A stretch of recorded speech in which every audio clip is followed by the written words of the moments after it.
Começa agora o programa 20 Minutos com Breno Altman.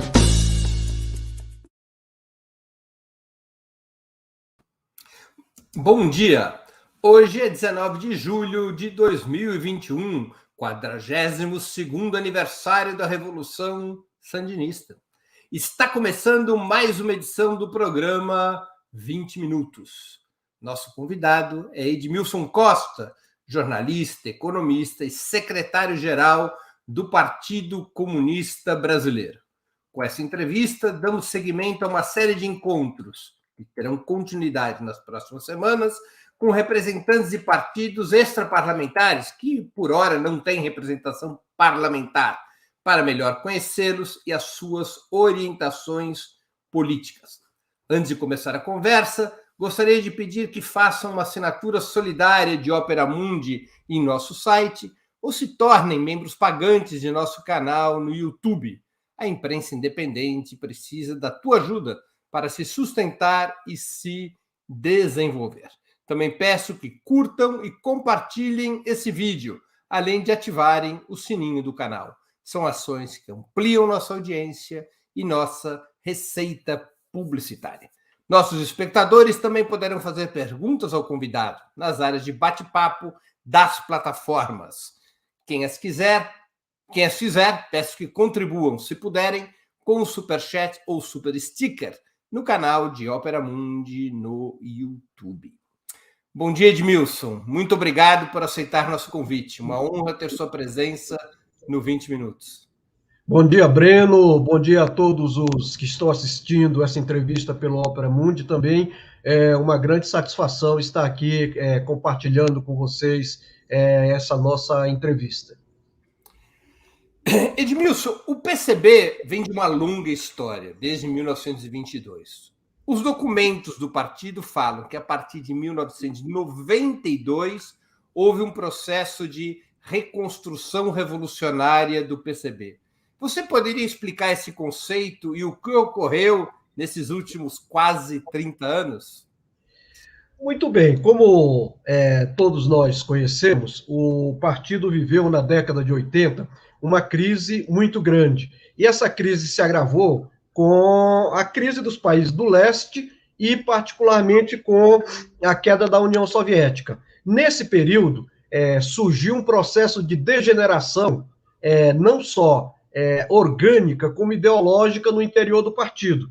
E a militância de base reagiu a esse processo, uma vez que esse processo de degeneração, ele buscava liquidar o partido, ou seja, acabar com os seus símbolos, acabar com o marxismo, criar uma nova forma, partido que depois se transformou no PPS. E então, nós internamente iniciamos um processo de resistência que teve o seu primeiro grande embate em 1991, quando nós conseguimos, naquele congresso, eleger 44% do Comitê Central. Isso deixou muito desesperados aquele velho Comitê Central, porque eles não imaginavam que a oposição à liquidação do partido fosse tão forte. Na verdade, nem a gente também imaginava que a gente tivesse essa força toda. Nós, como era um partido onde você tinha o centralismo democrático, pelo menos em aparência naquele momento, a gente não sabia exatamente qual era a nossa força no interior do partido. E isso se revelou no 9º Congresso, em 1991. Nesse congresso, os liquidacionistas, o pessoal do Roberto Freire, etc., não conseguiram sequer colocar a proposta da nova forma partido. Era tão forte a nossa presença que eles recuaram. No entanto, a partir da queda da União Soviética, eles resolveram vir com tudo e liquidar de uma vez por todos os partidos. Fizeram uma reunião do Comitê Central em Brasília, uma reunião chamada de última hora, nós não podemos mandar todos os nossos militantes, e lá eles definiram um novo congresso, ou seja, 6 meses depois do congresso anterior, e nesse novo congresso eles aprovaram uma série de cláusulas absolutamente ilegais e ridículas, como, por exemplo, qualquer pessoa, mesmo que não fosse filiada ao partido, teria condições de participar do Congresso. Ou seja, você reunia 10 pessoas na sua casa e tirava um delegado para o Congresso. Evidentemente que isso aí era uma manobra para, como eles sabiam que no interior da militância eles já estavam derrotados, então eles fizeram essa manobra para poder fazer um Congresso e liquidar o partido. Aí, então, nós dissemos não, e nessa mesma reunião, nós lançamos o Movimento Nacional em Defesa do PCB.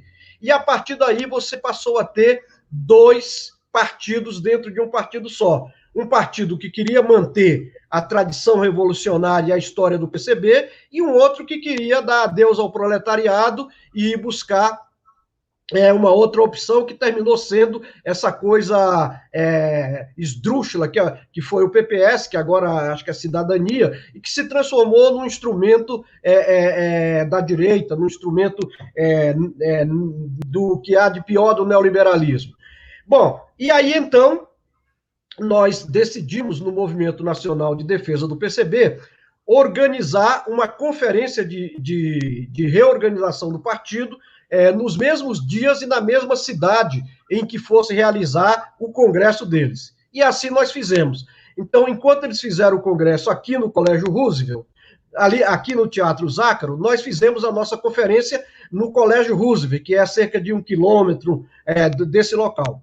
E nós combinamos também que nós, antes de iniciarmos a nossa conferência, nós iríamos ao congresso deles explicar por que a gente não estava participando e explicar as razões por que nós estávamos reorganizando o partido e convidar os delegados que quisessem continuar com o partido a participar desse processo. E assim nós fizemos. Nós saímos em passeata do Colégio Roosevelt, eram mais ou menos 500 delegados, e fomos até o Teatro Zácaro. Quando nós chegamos no Teatro Zácaro, eles disseram que a gente não podia entrar, que a gente não era delegado.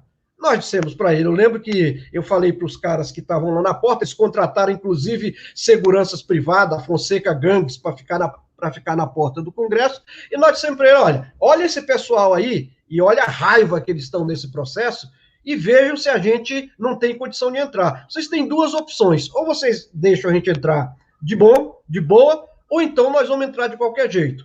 Aí eles viram que realmente era uma situação muito difícil, aí eles só pediram para a gente tirar o pau da bandeira, entrasse com as bandeiras, mas não entrasse com o pau, porque eles imaginavam que a gente ia quebrar tudo. Nós dissemos não, nós só queremos explicar por que a gente não vai para esse congresso, porque esse congresso é uma farsa, e convidar os delegados. Naquela situação de muita pressão, eles aceitaram, a gente foi ao congresso, explicou as nossas posições, explicou por que a gente não estava participando daquilo, e a partir daí, então, nós fomos fazer a conferência de reorganização do partido, e lá nós discutimos, iniciamos o processo de discussão sobre os novos rumos do partido, e tiramos um novo comitê central, e a partir daí, então, nós iniciamos o processo de reconstrução revolucionária. Muito bem. Esse processo de reconstrução revolucionária, ele tem 2 grandes fases. A primeira fase é o processo que vai de 1992 até algo em torno de 2004, 2005. Porque nesse período nós apenas sobrevivemos. Porque era uma conjuntura adversa muito grande, tanto do ponto de vista nacional quanto internacional, um anticomunismo profundo, uma ofensiva ideológica da burguesia, tanto internacional quanto nacional, uma queimação muito grande em relação a gente, dizendo que nós éramos ortodoxos, que nós não queríamos a renovação, e isso na imprensa, na televisão, a imprensa deu uma cobertura muito grande a esse pessoal, e de forma que nós ficamos nesse período sobrevivendo. E nesse período nós tivemos alguns ganhos políticos. Quais foram os ganhos políticos? Primeiro é que existia uma disputa para ver quem era a sigla, porque o PPS dizia que eles eram o herdeiro. E nós, que continuamos o partido, evidentemente, éramos os herdeiros. Aí, então, nós resolvemos fazer uma campanha de filiação nacional para obter o registro do partido. E antes nós entramos no Tribunal Superior Eleitoral para fazer a disputa da sigla. E nessa campanha de filiação, era um período muito difícil do ponto de vista da lei draconiana. Você tinha que ter filiados em 9 estados, em cada estado 20% das cidades e em cada cidade um percentual dos eleitores. Vocês imaginam numa conjuntura de anticomunismo geral, você chegar na porta das pessoas, bater na porta, oi, olha, nós somos aqui do Partido Comunista, estamos fazendo uma campanha de filiação, porque esse é um partido histórico, etc. Imagina as dificuldades. Mas, de certa forma, nós mobilizamos a militância, centenas de militantes se espalharam pelo Brasil afora, e 6 meses depois, nós conseguimos cumprir as determinações da lei e conseguimos entrar com o processo de registro. E também, em 1995, o Tribunal Superior Eleitoral deu ganho de causa para nós, dizendo que quem queria continuar com os símbolos e com o nome era que tinha direito a se manter como herdeiro do partido. Então, foi uma luta, do ponto de vista legal, muito importante, porque a gente politicamente já tinha ganho, já tinha mostrado que eles não conseguiriam acabar com o PCB, como eles acabaram com vários partidos no mundo. Nós derrotamos aí tanto um projeto da CIA, que era para acabar com os partidos comunistas, como derrotamos o projeto dos liquidacionistas aqui internamente. E continuamos a tocar a reorganização do partido, mas numa conjuntura adversa muito grande. Quando chegou em 2002, nós apoiamos o Lula, participamos até do governo, tinha diretoria na Petrobras, participamos do Conselho de Desenvolvimento Social, mas em 2005 nós fizemos um congresso e aí nós decidimos sair do governo Lula. A gente saiu do governo Lula porque a gente achava que não era mais um governo que estava em disputa e que nós iríamos sair. Saímos, entregamos cargos, perdemos alguns militantes, mas logo depois veio aquela questão do mensalão, e aí, então, aqueles que nos criticavam, dizendo que a gente estava com muito esquerdismo, etc. e tal, viram que a nossa posição tinha uma certa aderência à realidade, e a partir daí nós passamos a um segundo momento do processo de reorganização revolucionária. O que significa isso? Significa que ao longo desse período em que nós estávamos apenas sobrevivendo, nós estudamos muito a realidade brasileira. Estudamos muito o que era o nosso país. Então, nós chegamos a algumas conclusões importantes que isso vai se consumar ao longo dos próximos congressos e se consolida no 14º Congresso. Então, qual foi o nosso objeto de estudo? Primeiro, nós vivemos num país com capitalismo maduro e desenvolvido.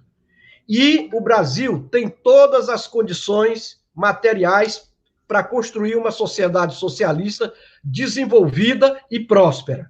Porque o Brasil tem terra em abundância, água em abundância, sol o ano inteiro, todas as matérias-primas necessárias ao desenvolvimento, tem um parque industrial que tem a capacidade de suprir de bens e serviços toda a sociedade brasileira. Nós temos um setor comercial de serviços também desenvolvido, nós temos uma malha logística também à altura do desenvolvimento do capitalismo. O capitalismo está desenvolvido no campo, um nível elevado de concentração e centralização do capital. Só para ter uma ideia, os 100 maiores grupos no Brasil, eles têm um volume de vendas anual que corresponde a mais de 56% do PIB e que, portanto, neste país, com esta característica, é importante que a gente tome algumas decisões a respeito disso. E aí também nós fomos estudar o proletariado brasileiro. O proletariado brasileiro é um proletariado gigante, é o segundo maior proletariado do continente americano. Só para ter uma ideia do gigantismo desse proletariado, no conjunto do proletariado, 36,8 milhões estão ligados diretamente às cadeias de produção do valor. 36 milhões e 800 mil é um número maior do que uma grande parte dos países da América Latina. E esse é só o contingente do proletariado. Portanto, do proletariado ligado diretamente ao processo de produção. Portanto, nós temos aqui todas as condições para tocar um processo de construção de uma revolução socialista no Brasil. Nós também temos aqui um proletariado da área de serviços e da área comercial que está por volta de 53 milhões de trabalhadores, dos quais, no conjunto desse proletariado, você tem algo como em torno de 36 milhões que estão na informalidade. Mas quais são as características disso aí, para nós entendermos a reorganização revolucionária e o caráter da revolução? É de que a grande maioria desse proletariado vive nas cidades, particularmente nas grandes cidades, e especialmente nas regiões metropolitanas do Sudeste. Portanto, também é um contraponto ao capital, porque é um proletariado que está nas grandes cidades, nas grandes metrópoles, e que é o contraponto funcional à burguesia. Então, em função dessas características, levando em conta que as relações burguesas institucionais estão plenamente desenvolvidas, é por isso que nós definimos o caráter da revolução como socialista. Ou seja, a reorganização revolucionária, ela se dá a partir desses fundamentos. Porque você já teve antes partidos que diziam que a Revolução Brasileira era socialista. Mas isso é apenas um ato de fé, se você não tiver os elementos materiais, os elementos de formulação para definir este processo. Então, este processo da reconstrução revolucionária, nessa parte do entendimento da realidade brasileira, das classes sociais, do caráter do Estado, que é um Estado construído pelo alto, um Estado onde tem uma classe dominante truculenta, com um imaginário ainda muito voltado para o escravagismo. Ninguém passa impune há 300 anos de escravagismo. Então, foram esses elementos que nos levaram a definir o caráter da revolução e buscar uma reconstrução revolucionária desse ponto de vista da formulação estratégica. Edmilson, nessa discussão estratégica que vocês fazem, qual seria a via de acesso ao poder? Um processo que passa pela eleição de um governo popular, como foi a tentativa no Chile e a característica de processos como o da Venezuela, ou uma via extra-institucional, através de uma insurreição ou de uma rebelião popular? Olha, nós trabalhamos no sentido de que num país de dimensões continentais como o Brasil, num país com imensas desigualdades regionais, o processo de transformação em nosso país, ele só poderá se dar através de colocar em movimento os milhões e milhões de trabalhadores, proletários e todos aqueles que estejam em contradição com o capitalismo. Ou seja, a Revolução Brasileira, as transformações sociais do nosso país são um fenômeno de massa. A revolução é um fenômeno de massa. E que, portanto, sendo um fenômeno de massa, essa é a linha mestra. Ou seja, a revolução só terá êxito se ela incorporar e se colocar em movimento milhões e milhões de trabalhadores e todos aqueles que estejam em contradições com o capitalismo e com o imperialismo. Evidentemente que nós vivemos num país em que a burguesia sempre foi truculenta, sempre permanentemente reprimiu de maneira violenta as manifestações populares, e evidentemente que a burguesia não vai entregar de mão beijada o poder. Portanto, desse ponto de vista, os comunistas que querem a transformação socialista em nosso país, que querem e lutam pela sociedade da abundância e da felicidade humana, têm que estar preparado para toda situação que a conjuntura nos oferecer. Nós não vamos descartar nenhuma maneira de lutar contra a burguesia. Tudo depende, nós não vamos também decretar que vai ser insurreição, que vai ser luta armada, ou que vai ser eleição. Não, quem vai definir o rumo das transformações no Brasil é exatamente o processo da luta de classes, é a interferência das massas, né, na luta social, e nós, como partido de vanguarda, como partido revolucionário, deveremos preparar a nossa militância e toda a nossa influência para qualquer momento de conjuntura e para qualquer forma de luta. Eu sei que é um tema complexo, portanto, vou te pedir apenas uma análise sintética, mas qual o balanço que vocês fazem da experiência soviética e do chamado socialismo real?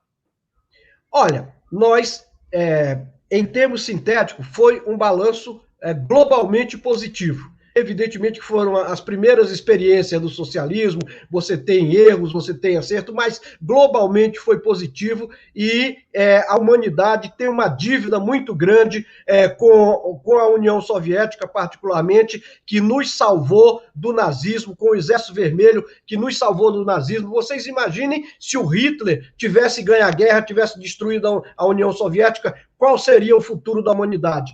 Então, apenas a derrota do nazismo já seria um elemento de dimensão mundial do processo de construção do socialismo. E, evidentemente, que esse balanço ele vai sendo feito aos poucos, à medida que você vai tendo mais elementos para discutir, mas é um balanço globalmente positivo, com todos os erros, com todos os acertos. E o PCB, ele assume todos os erros e todos os acertos dessa construção socialista, porque nós éramos o partido do movimento comunista internacional e que, portanto, pagamos um alto preço com a queda da União Soviética. Mas, como bons comunistas, nós conseguimos dar a volta por cima e hoje nós temos um partido organizado do Acre ao Rio Grande do Sul. Não tem uma grande cidade que nós não estejamos organizados, o que significa que as ideias do socialismo elas têm uma aderência real na sociedade brasileira. Edmilson, para vocês, a China é um Estado socialista? Nós achamos que a China ela cumpriu uma façanha extraordinária a partir da Revolução de 1949. Você, com a Revolução, construiu o socialismo num país camponês, num país onde sofreu séculos de humilhação e etc. No entanto, a partir da década de 70, você tem a construção de um novo rumo na China, que é o que eles denominam de socialismo com características chinesas. Mas aí também você pode registrar uma façanha extraordinária. A China, nesses 40 anos, ela conseguiu incorporar ao trabalho urbano mais de 700 milhões de trabalhadores. A China conseguiu acabar com a pobreza extrema no país. Ora, em 40 anos, uma façanha dessa, sair de uma sociedade agrária, uma sociedade rural, uma sociedade que não tinha ainda incorporado os desenvolvimentos mais elevados da tecnologia para a segunda potência do mundo, isso também é um feito muito grande. E em todo processo desse tipo, você tem contradições. E uma das contradições é que você lá criou uma burguesia. Mas nós temos que atentar para o fato de que o Partido Comunista Cubano ele tem o controle político do país e as empresas públicas e o Estado, ele controla todos os ramos dinâmicos da economia e as empresas públicas. Portanto, nós acompanhamos com muita atenção a conjuntura que está se desenvolvendo na China e torcemos para que a China se torne uma nação socialista próspera e desenvolvida em futuro não muito distante, como o próprio Partido Comunista almeja. O PCB apoiou e apoia as experiências progressistas de governo na América Latina do século XXI, iniciadas com a eleição de Hugo Chávez em 1998? Tudo aquilo que se encaminhar no sentido do avanço da luta popular, no sentido do avanço das conquistas dos trabalhadores, nós apoiamos. Evidentemente que nós vivemos um período em que você tem uma série de mudanças na América Latina, mas, ao mesmo tempo, você tem os governos que não conseguiram levar essas mudanças a um processo que possibilitasse uma mudança da conjuntura. Você só tem aí, praticamente, a Venezuela, que conseguiu aprofundar o processo de mudanças. Todos os outros processos, eles foram derrotados exatamente porque abriram espaço para o inimigo, deixaram o inimigo se fortalecer, e o inimigo fortalecido veio e golpeou o processo, a tentativa de processo de mudanças. Nós temos que entender o seguinte: no continente americano, e particularmente no Brasil, nós não podemos mais ter ilusão com a burguesia. Aqui no Brasil, particularmente, a burguesia, ela ainda é uma burguesia que tem um imaginário na casa grande. É uma burguesia que foi formada a partir de 300 anos de escravidão, que permanentemente esteve reprimindo os trabalhadores e evitando com que o povo participasse das decisões econômicas e políticas. Portanto, não tem que ter nenhum acordo com essa burguesia. Todas as forças que fizeram acordos com a burguesia abriram as portas do cemitério para elas próprias. É só nós vermos os acordos que foram feitos antes de 64, que a burguesia mostrou para que veio, e agora, no último período.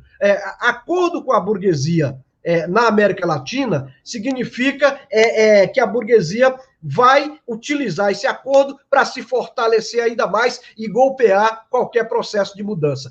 Porque nós vivemos num capitalismo globalizado, num capitalismo em que você não tem mais espaço para aquelas teorias que diziam que as burguesias têm contradições com o imperialismo.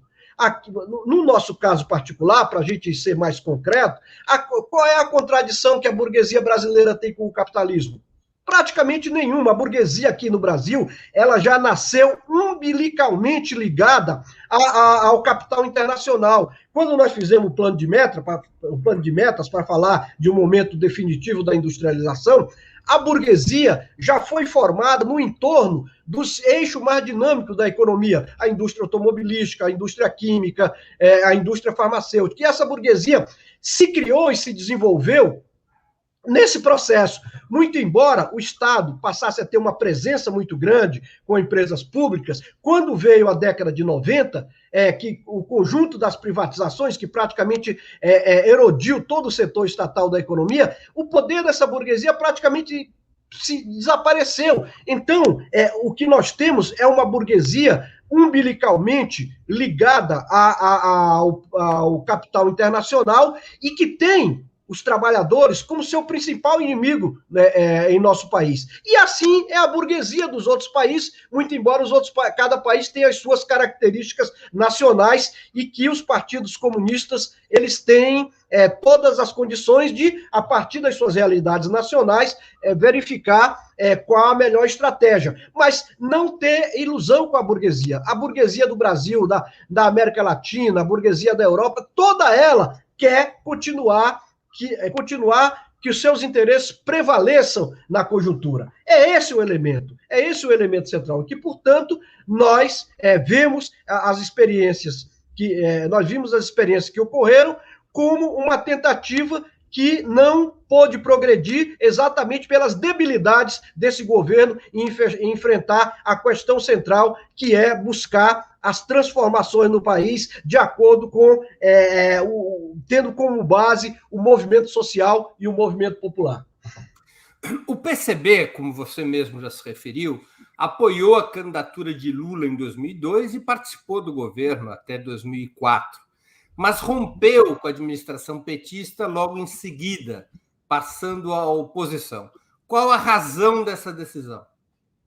A razão da decisão era muito simples. Como a gente estava no governo, a gente sabia do que estava acontecendo, a gente sabia dos acordos que estavam sendo costurados, e nós, naquele período, avaliamos que o governo Lula já não era mais um governo em disputa. O governo Lula já era um governo de conciliação de classes, como depois a própria história mostrou. Um governo de conciliação de classes significa dizer que era um governo que, ao longo desse processo, ele sempre procurou conciliar o inconciliável.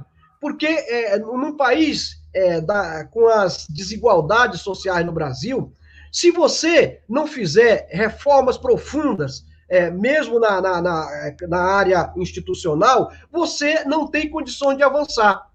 E dessa forma, lá em 2005, nós vimos que aquele já não era mais um governo em disputa, aquele já era um governo ganho para a conciliação de classes, e então nós saímos do governo e ficamos em oposição independente. Quando o governo acertava, nós estávamos apoiando, mas quando errava, nós estávamos numa posição contrária. Qual foi a atitude do PCB durante o impeachment de Dilma Rousseff? Na sua avaliação, na avaliação do PCB, foi um golpe de Estado? Não, o impeachment foi um golpe das forças mais atrasadas do nosso país, porque elas se sentiram fortes o suficiente de, em vez de ter um governo de conciliação de classe, fazer um governo puro sangue, e aprofundar ainda mais os ataques contra os trabalhadores. O segundo governo Dilma, ela abriu muito espaço para que esses setores se fortalecessem. Porque a Dilma, quando ganha a eleição, ela ganha por uma margem muito pequena, mas quem foi o responsável pela vitória da Dilma foram exatamente os setores mais combativos do movimento social e popular. E a resposta da presidente foi exatamente ter ilusões de que, cedendo à burguesia, eles iam diminuir os seus ataques contra o governo. E aqui no Brasil tem uma coisa que a gente tem que ficar prestando muito atenção. Quanto mais se cede à burguesia, mais ela quer. E, na verdade, a presidente Dilma, ao nomear o Joaquim Levy, que é um ultra neoliberal para o Ministério da Economia, ao nomear uma latifundiária para o Ministério da Agricultura, ao nomear o ex-presidente da Confederação Nacional da Indústria, colocou o inimigo dentro de casa. E o inimigo se sentiu mais forte e aí realmente resolveu descartar aquele governo do PT e criar um governo puro sangue para aprofundar de maneira radical tudo aquilo que eles vinham buscando e que não conseguiam fazer de uma maneira rápida com o PT no poder.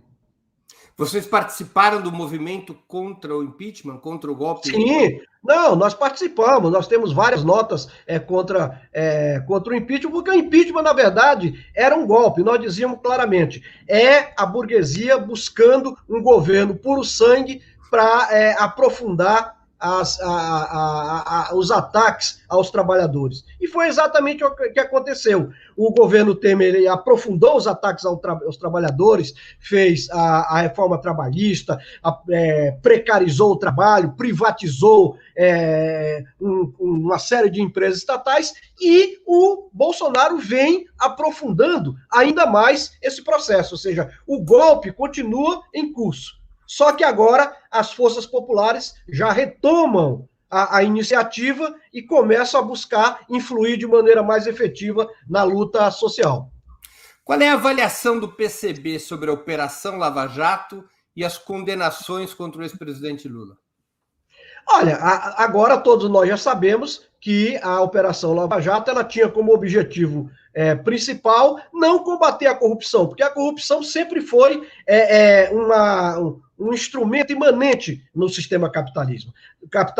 O que a Lava Jato, agora, depois de todas as coisas que nós ouvimos, é de que ela tinha como objetivo central tirar Lula das eleições para que aprofundasse ainda mais o golpe que começou em 2016 e que terminou com a eleição de Bolsonaro. Ou seja, a Lava Jato tinha como objetivo afastar o Lula, como realmente afastou, e ainda o colocou na cadeia durante mais de 500 dias. Em algum momento, a história vai ter que ser dura com todos esses picaretas, tanto os procuradores como o juiz, que estruturaram essa operação junto com as áreas do capital internacional, particularmente os Estados Unidos, de forma a que a gente possa fazer um ajuste de contas com esse processo que foi realizado no Brasil. Edmilson, o PCB tem assumido uma contraposição, uma crítica à tese da frente ampla contra Bolsonaro, ao contrário da tradição comunista que vigorou a partir dos anos 60. Qual a política de alianças, afinal, que vocês propõem para o atual momento? A nossa aliança é com o movimento social e com o movimento popular. Nós temos o princípio de que só as manifestações de massas, as paralisações da produção e da circulação têm a capacidade de mudar a correlação de forças. Se não estivermos forte o suficiente no movimento de massas, no movimento popular, nas fábricas, nós iremos continuar a ver o jogo das elites. Vai ficar as elites brigando pelo alto na área institucional e nós não vamos ter possibilidade de avançar para qualquer processo de transformação em nosso país. Portanto, esse é o centro da nossa luta. Agora, quanto mais essa luta estiver e quanto mais setores estiverem contra o Bolsonaro, que venham para a luta contra o Bolsonaro, unidade de ação. Agora, cada um no seu quadrado. Nós temos a nossa calçada e eles têm a calçada deles. Evidentemente, se eles querem derrubar o Bolsonaro, nessa coisa especial, nós estamos conjuntos. Mas nós não podemos esquecer que as classes dominantes brasileiras, elas são cúmplices do golpe e cúmplice dos ataques aos trabalhadores. Foram as classes dominantes que deram o golpe de 2016, foram as classes dominantes que fizeram a reforma trabalhista, a reforma da Previdência, são as classes dominantes que querem acabar com tudo que é estatal em nosso país, são as classes dominantes que continuam a precarizar o trabalho, querem agora a privatização dos Correios, a reforma administrativa, querem destruir os serviços públicos para privatizar tudo. Então, como é que nós vamos fazer aliança com esse pessoal?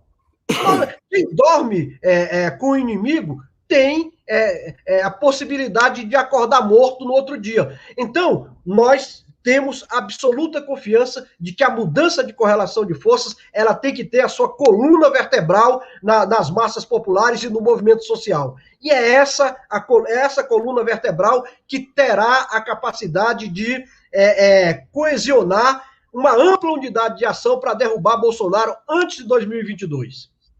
Agora, Edmilson, nos anos 60, 70, até os anos 80, o PCB defendeu a tese da Frente Democrática, que incorporava setores da burguesia à oposição contra a ditadura. Muitos analistas, muitos dirigentes acreditam que, com o Bolsonaro, se colocaria uma tática semelhante, que deveria se construir uma frente semelhante que incorporasse, portanto, a oposição de direita ao Bolsonaro.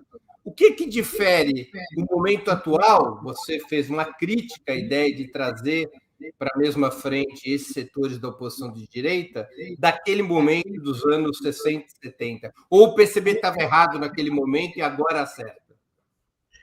Não, há uma diferença radical entre a ditadura e esse governo Bolsonaro. Na ditadura, estavam se prendendo, torturando e matando todos os oposicionistas, ou quase todos. E mesmo aqueles que não foram para a luta armada, também foram presos, mortos e torturados.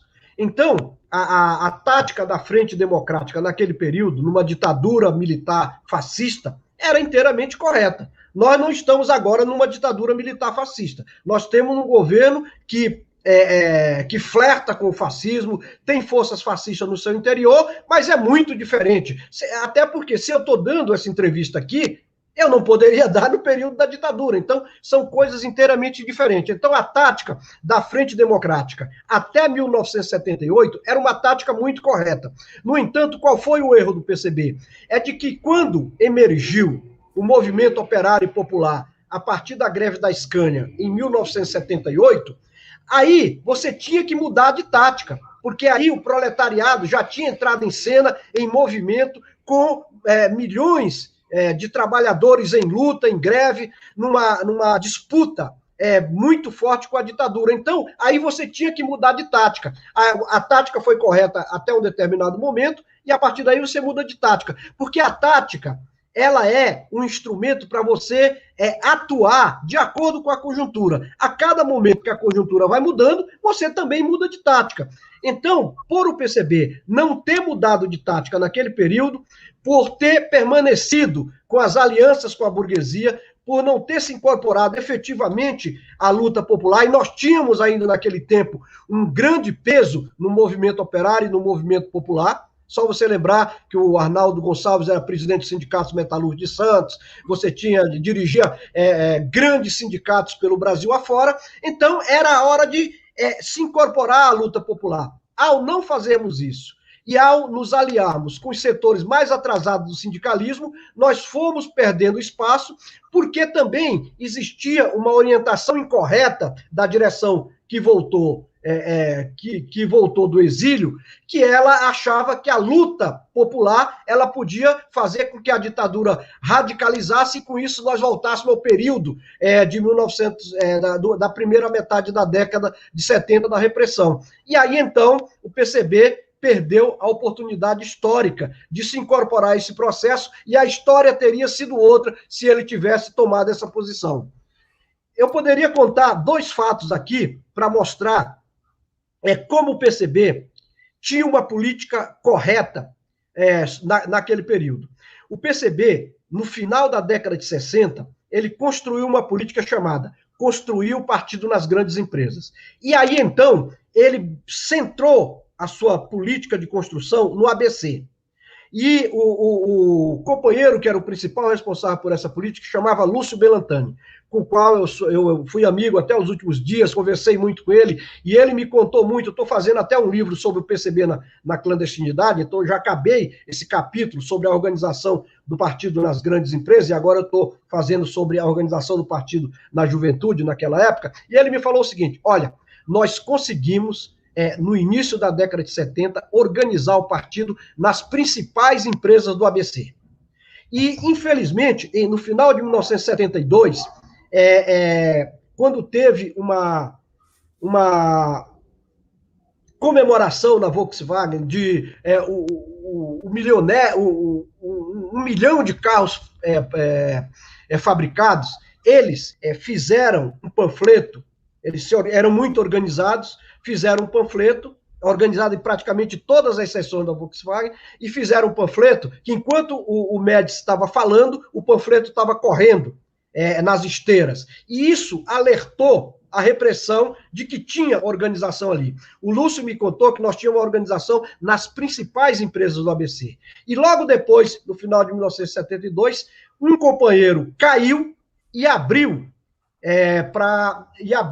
a nossa militância na Volkswagen. Mas como era tudo tão compartimentado, caiu o Lúcio Belantani, caiu o Henrique Plage, que era um cara que era até da gerência da Volks, mas que era militante do partido, e era quem passava informação sobre o que acontecia na Volks. Esses caras caíram, mas mesmo assim não se dissolveu a organização lá no ABC. E só completou a desarticulação em 1974, 75, porque aí então caiu tudo. E qual é a segunda? Para mostrar que nós era a única força que tinha efetivamente trabalhadores organizados. Só para ter uma ideia, ele distribuía 300 jornais Voz Operária no ABC. Isso não é pouco num período de clandestinidade. E do ponto de vista da juventude, também no início da década de 70, se tirou a resolução de construir a UNE de massas. E por que isso? Porque a UNE estava numa clandestinidade que não tinha condições de levantar os estudantes. Tem até um episódio folclórico de que uma vez um estudante, um cara da UNE foi à USP à noite fazer um discurso, fazer uma chamada lá de posição com os estudantes. Aí, antes dele chegar a apagar as luzes, ele fez o discurso, ele foi embora e acenderam as luzes. Nossa, aí o partido falou, assim não dá para a gente organizar a juventude. E aí o partido tirou a decisão de construir os encontros científicos de estudantes por curso. E aí foi realizando, eu acho que praticamente uns 20 cursos realizaram os encontros científicos, e cada encontro científico era o nome fantasia para a gente poder fazer as organizações. Eu próprio participei do encontro científico dos estudantes de jornalismo que aconteceu em Goiás. E aí, então, qual era o objetivo? Era de que você fazendo os encontros científicos dos cursos, discutindo as questões concretas dos cursos, a nível local, a nível estadual e depois a nível nacional, quando você completasse esse processo, aí você teria um encontro nacional dos estudantes, que aí criaria a Uni de Massas. E cada encontro científico, nós criamos uma executiva de curso. Evidentemente que isso não foi para frente, porque em 74 você teve a ofensiva para liquidar o partido, onde praticamente todos os militantes foram presos e onde se matou na tortura um terço do Comitê Central, e isso não foi para frente. Mas essa política foi tão correta que até hoje você ainda tem as executivas de curso. Agora, no momento atual, vocês acham que na luta contra o Bolsonaro, as forças de esquerda e os movimentos sociais devem constituir entre si uma frente separada da oposição de direita? Duas frentes, unidade de ação contra o Bolsonaro? Unidade de ação contra Bolsonaro e marchar separados.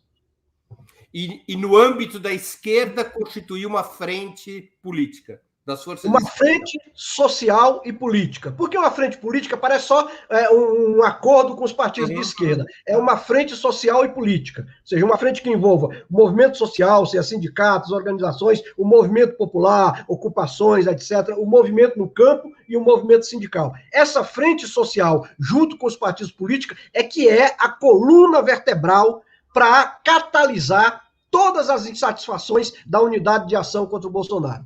Quais partidos estariam nessa frente, na sua opinião, na opinião do PCB? Todos aqueles partidos que concordam da necessidade de uma frente social e política para derrotar o Bolsonaro antes de 2022. E nem todos os partidos que se dizem de esquerda estão comprometidos com essa tarefa. Muitos ainda têm ilusão de que é necessário desgastar Bolsonaro até 2022, e aí então você ganharia fácil nas eleições. Isso já foi errado em 2018. Porque em 2018 se achava que era fácil bater em Bolsonaro. Nós não podemos esquecer que a burguesia brasileira não tem escrúpulos. Ela já apoiou uma revista como o Collor, ela já apoiou um intelectual sofisticado que passou para o outro lado com o Fernando Henrique Cardoso e apoia um protofascista como o Bolsonaro. Portanto, a burguesia não tem escrúpulo. Portanto, sem ilusões com esse pessoal. Esse pessoal quer continuar esse modelo econômico perverso, quer continuar a brutal concentração de renda, quer continuar os ataques aos trabalhadores, quer uma sociedade onde o 1% tenha cada vez mais riqueza e estão se danando para o resto da população. E é uma hora de o resto da população se organizar e ter uma coluna vertebral firme que tenha clareza dos objetivos a que quer chegar, para não vender ilusões para a população e nem se iludir com o inimigo. Edmilson, você acha que é correta, vocês apoiam, por exemplo, a participação do PSDB nos atos contra o Bolsonaro?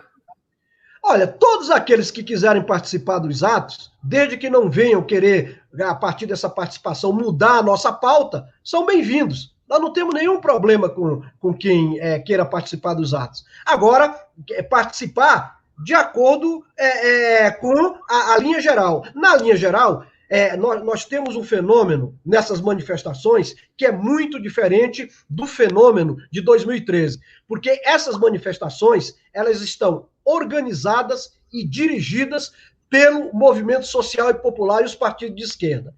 E nós não podemos, de forma alguma, dissolver as nossas pautas, nós não podemos, de forma alguma, fraquejar nessa direção, porque nós vimos o que aconteceu em 2013. Portanto, o leme tem que continuar firme na mão do movimento social, popular e dos partidos de esquerda, porque são esses que têm os interesses, efetivamente, em derrotar Bolsonaro antes de 2022. Bandeiras vermelhas ou verdes e amarelas? Hã? Nas ruas, bandeiras vermelhas ou verde e amarela? Todas as bandeiras nas ruas, elas são bem-vindas. Deixa eu ler aqui algumas perguntas de espectadores nossos, Edmilson. Tem uma do Pedro Aguiar, até já apareceu na tela, que é interessante. Edmilson, se for aprovado, ele está escrevendo lá de Niterói, berço da onde foi fundado o PCB. Edmilson, se for aprovada a federação partidária, o PCB resgataria aquela ideia de se reunir com o PCdoB, como era a posição do partido até o 14º Congresso de 2010? Não, nós estamos muito bem do jeito que estamos. Nós não temos nenhum interesse nesse momento em ficar discutindo federação partidária ou eleição. Nesse momento, a nossa preocupação central é procurar, contribuir para a organização do povo, para a organização das manifestações e fazer um diálogo com as centrais no sentido de um processo de construção de uma greve geral para dar o bote final nesse governo genocida que nós temos. Tem uma pergunta do Valterizio, que é membro do canal do Opera Mundi. Existe diálogo hoje entre o PCB e o PCdoB? Não, nós temos relações formais como qualquer outro partido, não temos nenhuma coisa além da formalidade. Tem uma pergunta do Kleber Simões, que contribuiu com o Superchat. Queria agradecer ao Kleber. É verdade que os arquivos do PCB foram entregues à Fundação Roberto Marinho? É verdade. E aí tem um episódio muito interessante. Nós tínhamos um companheiro que era da Fundação Roberto Marinho e ele ficou sabendo que ia ser que o Freire ia entregar os arquivos para a Fundação. Então, nós fomos avisados em cima da hora, porque foi avisado em cima da hora, e aí, então, nós reunimos uma militância que podia ir naquele momento, e quando eles foram entregar os arquivos, nós jogamos moedas em cima dele. Então, eles receberam uma chuva de moedas na hora que foram entregar os arquivos do partido para a Fundação Roberto Marinho. Tem uma outra pergunta da Miriam Amorim Coelho. Por que Roberto Freire, que já foi do PCB, se tornou parte integrante da direita brasileira? Desilusão ou oportunismo? Olha, eu não gosto de fulanizar a discussão política, mas vendo esse personagem como a síntese de um processo, o problema é que esse pessoal todo, eles passaram por um processo de desmoralização e degeneração ideológica, onde eles perderam a perspectiva do processo de transformação social.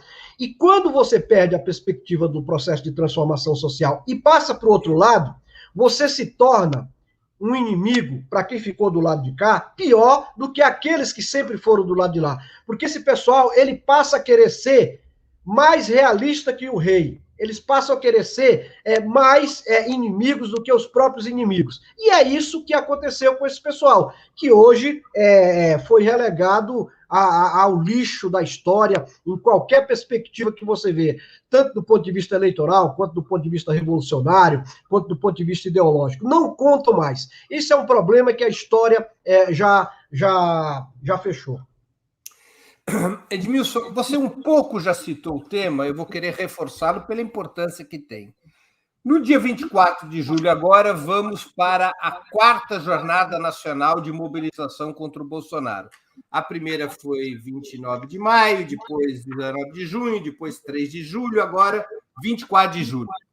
Você acha que está se abrindo no Brasil um ciclo de mobilização social como o que ocorreu recentemente no Chile, na Colômbia, ou ainda é cedo para tirar essa conclusão? E qual o rumo que vocês propõem para essas mobilizações contra o Bolsonaro? Nós fizemos, bem antes do dia 29 de maio, acho que um mês e meio antes, uma reunião do Comitê Central, onde nós avaliamos que era o momento de dar o salto de qualidade na chamada do movimento social para as ruas. E também nós avaliávamos naquele período que, da mesma forma que estava acontecendo na Colômbia, no Chile, na Bolívia, no Paraguai, no Haiti, aqui também, em algum momento, haveria a explosão do movimento social, porque era impossível uma sociedade tão desigual e com tantas contradições como a brasileira, naturalizar mais de 500 mil mortos. E que isso, quando emergisse à superfície, emergiria com uma força muito grande e influiria na conjuntura. Essas avaliações, elas estão sintetizadas num artigo que está assinado por mim, mas, na verdade, é um artigo do Comitê Central, na página do PCB, muitos dias antes da manifestação do dia 29. E nós jogamos todo o peso dentro das nossas forças, no sentido de fazer com que o dia 29 fosse um dia grande de luta. E não só a gente, mas outras organizações, como a UP, como alguns setores do PSOL, outras organizações menores, organizações do campo popular. E isso foi muito difícil no início, porque muitas organizações não acreditavam na possibilidade de ter uma emergência do movimento nas ruas, e outras estavam acomodadas com a situação de que era melhor ficar em casa e desgastar o Bolsonaro até 2022. No entanto, essa palavra de ordem da manifestação no dia 29, ela foi ganhando uma força tal que ela foi atropelando essas direções vacilantes. E quando se aproxima o dia 29 de maio, muitas delas foram atropeladas pela base, porque em alguns estados eles chamaram carreatas e se manifestaram abertamente contra as manifestações, mas foram atropeladas pela base. É tanto que nós realizamos manifestações em 350 cidades, com algo em torno aí de 700 mil pessoas. Para aquele momento, isso foi um salto de qualidade muito grande no movimento popular em nosso país. E um salto de qualidade que mostrou que aquelas palavras de ordem, mesmo sendo feitas e chamadas por organizações que não têm a hegemonia do movimento social, elas eram tão fortes que elas ganharam uma densidade popular e se transformaram em realidade. E é por isso que o êxito de 29 de maio, ele foi muito grande. E nós, enquanto organização, nos orgulhamos muito de ter acertado na conjuntura, foi um acerto histórico, e de ter sido um dos protagonistas desse processo inicial de mobilização. O que fazer depois do 24 de julho, Edmilson? Greve geral? Olha, nós estamos com a proposta de que, até agora, nós tivemos um tipo de manifestação muito importante, um tipo de manifestação que já impactou na conjuntura internacional, mas ainda não chegamos ao ponto da virada, que é exatamente a entrada em cena do proletariado.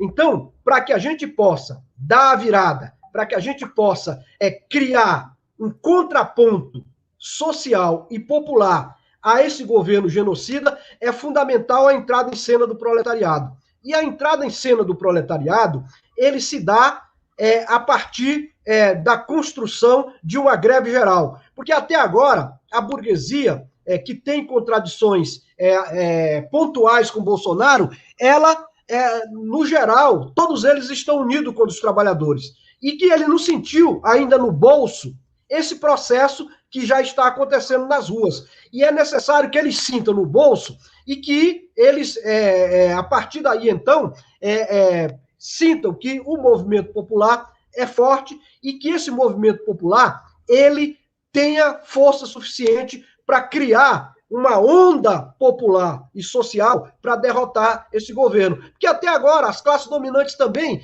têm só essas divergências pontuais. Elas não estão querendo derrotar o Bolsonaro. Elas estão querendo desgastar o Bolsonaro para criar uma terceira via em 2022. Nós temos uma outra vertente de ação. Nós queremos o fortalecimento das manifestações e a entrada em cena do proletariado, paralisando a produção e a circulação, porque só aí nós vamos mudar a correlação de forças e encaminhar o Brasil para um novo rumo, no qual nós poderemos dizer que podemos abrir espaço para colocar na ordem do dia a questão do poder popular. Agora, qual é a alternativa que o PCB defende no pós-Bolsonaro? Essa frente dos partidos de esquerda e dos movimentos sociais deveria constituir um programa e uma alternativa comum de governo ao Bolsonaro? É exatamente isso. O que é essa questão do poder popular? O poder popular não é um acordo entre partidos políticos. O poder popular é um processo de criação das massas em movimento. Um processo de criação das massas no qual, embrionariamente, esse poder popular já existe embrionariamente em várias áreas. Nas organizações sociais, na resistência dos trabalhadores, nas greves, nas ocupações. Mas esse poder popular que está existindo embrionariamente, ele ainda é muito fragmentado. Ele não tem a unidade política. No entanto, à medida em que as lutas forem avançando, à medida em que essas novas gerações forem passando pelas escolas da luta de classe, e à medida em que a burguesia vai intensificando a repressão, essa construção social, ela vai ganhando experiência e vai reduzindo a fragmentação, vai constituindo eixos comuns e, em algum momento, que nós esperamos, ela passa também a ter um programa unitário e passa a ter um conjunto de eixos comuns que signifique um contraponto ao poder dessa classe dominante brasileira e que busque fazer a disputa num outro patamar, e não no patamar apenas institucional. Busque fazer a disputa onde a disputa da luta de classe é efetiva, que é a disputa nas ruas, nas fábricas e nos locais de trabalho.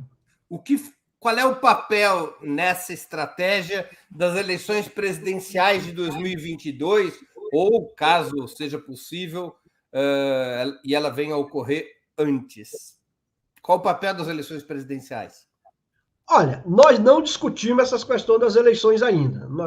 Eu vejo muitos setores muito apressados para discutir as eleições, porque discutir as eleições nesse momento, ela tira o foco do que é o elemento central, que é a luta social.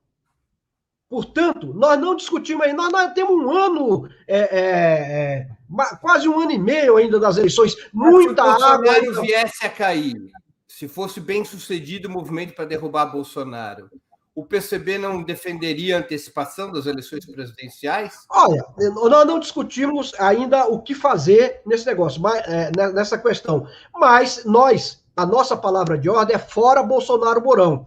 Esses dois foram eleitos num processo de eleição fraudulento, como nós podemos ver agora. Num processo em que o líder da pesquisa foi afastado de maneira artificial das eleições. Só isso já colocaria um elemento de fraude nesse processo eleitoral. Portanto, caindo um, tem que cair o outro também, e nós temos que buscar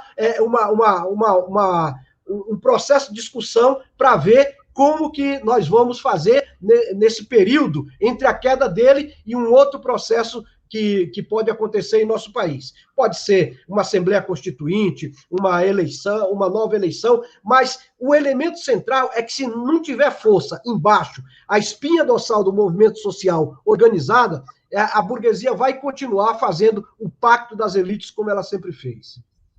Vocês descartam o esforço de construir uma candidatura única de esquerda no caso do processo político confluir para as eleições presidenciais?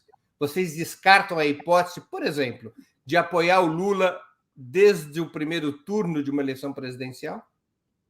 Não, nós não discutimos essa questão eleitoral e pode ser até que nós, dependendo da avaliação da conjuntura, lancemos também um candidato. O primeiro turno é onde você vai avaliar as diversas candidaturas. E no segundo turno é outra história. Pode ser que a gente avalie a necessidade de lançar até uma candidatura no primeiro turno, dependendo de como, quando eu digo nós, esse bloco social.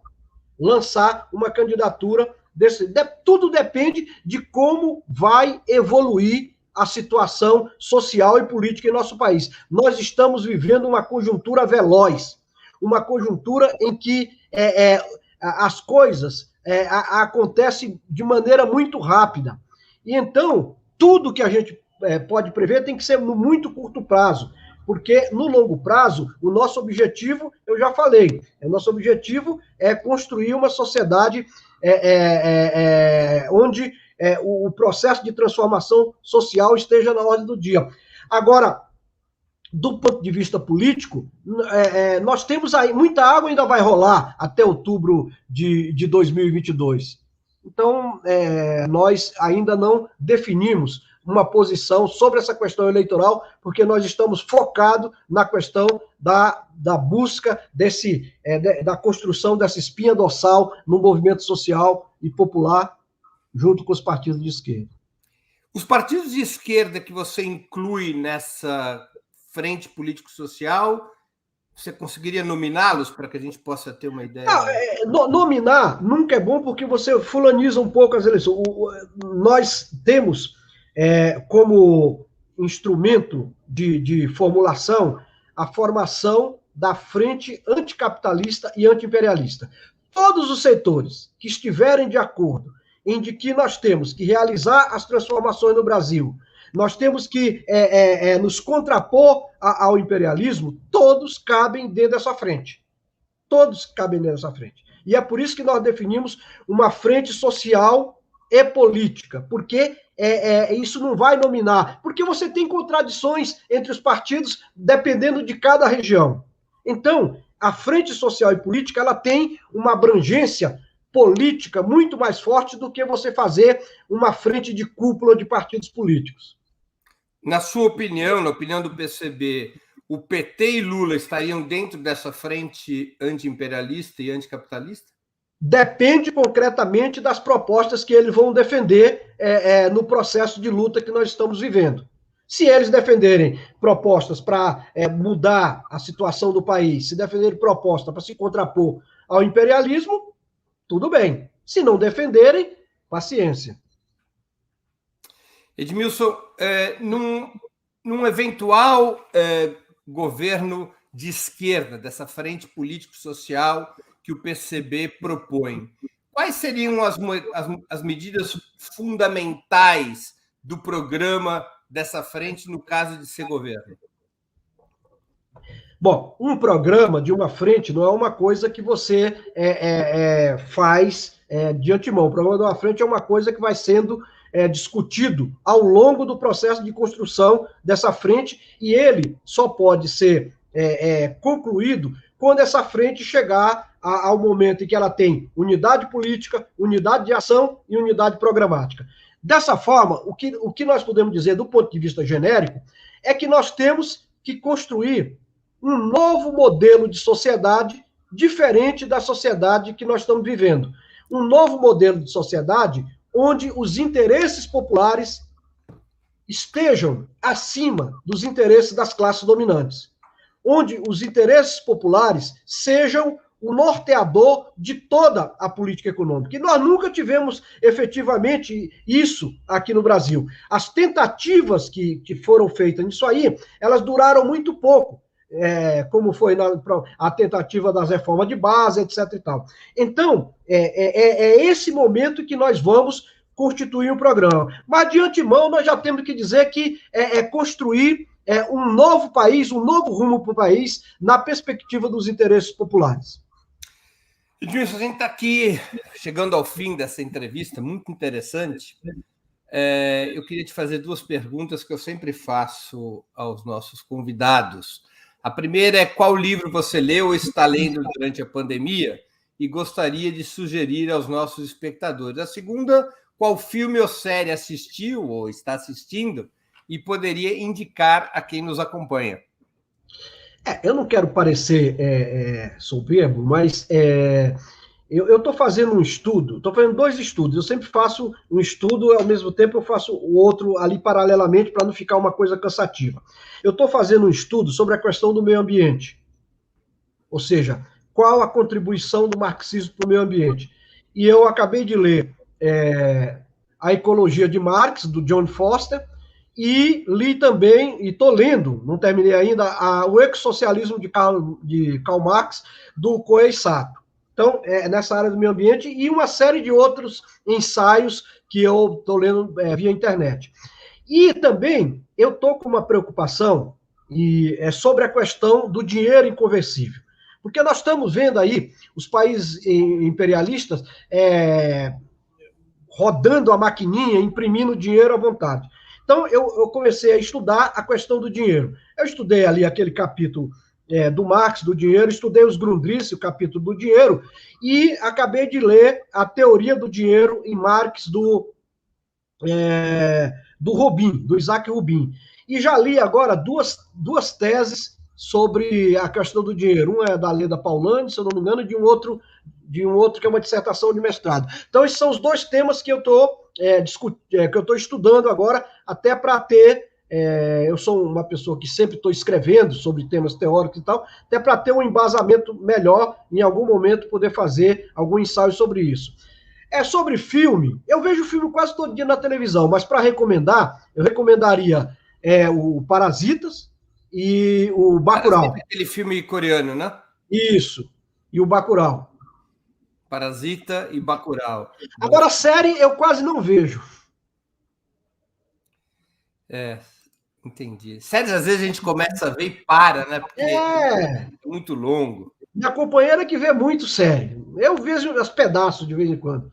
Mas eu vejo muito filme na TV, às vezes até para relaxar. Por exemplo, um filme que eu vi os três filmes do Paulo Gustavo, aquela Minha Mãe é uma Peça. Pô, aquilo é bom para relaxar. Eu vi os três. É verdade, é muito divertido mesmo. Edmilson, eu queria agradecer muito pelo teu tempo e por essa conversa de grande interesse ao nosso público e pela oportunidade de te reencontrar. Nós nos conhecemos quase desde meados do século passado, com a chance de te reencontrar, ainda que virtualmente.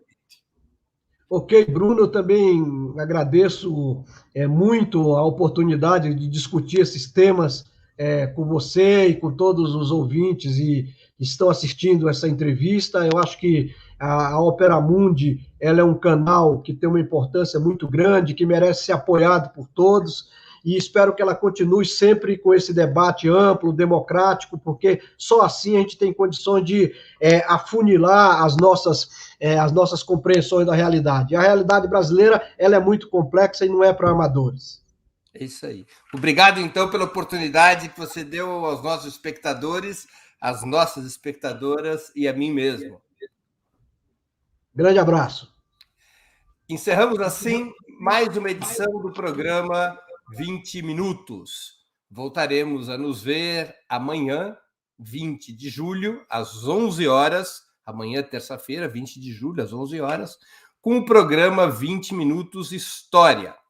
O tema: como nasceu e funciona o bloqueio contra Cuba. Farei uma exposição sobre cada etapa da asfixia financeira e comercial imposta pelos Estados Unidos contra a ilha caribenha, explicando os principais instrumentos dessa política e suas consequências. Até lá, obrigado pela audiência e um grande abraço. Para assistir novamente esse programa e a outras edições dos programas 20 Minutos, se inscreva no canal do Opera Mundi no YouTube. Curta e compartilhe nossos vídeos, deixe seus comentários. O jornalismo de Opera Mundi é mantido com o seu apoio. Faça uma assinatura solidária em www.operamundi.com.br. Com um pequeno valor mensal, você nos ajuda no desenvolvimento de um jornalismo independente e de qualidade. Obrigado pela audiência e até a próxima.